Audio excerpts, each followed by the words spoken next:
வார்த்தை தேவையில்லை வாழும் காலம் வரை பார்வை பார்வை மொழி பேசவே.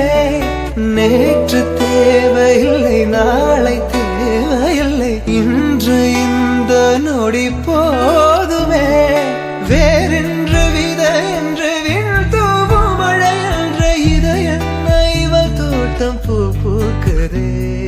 வாலின்றி போரின்றி வலிக்கின்ற யுத்தம் என்று இதயன்ன இவனுக்குள் என வெல்லுதே. இதயம் முழுக இருக்கும் இந்த தயக்கம் எங்கு கொண்டு நிறுத்தும்? இதை அறிய எங்கு கிடைக்கும் விளக்கம்? அது கிடைத்தால் சொல்ல வேண்டும் எனக்கும் முதலிரே.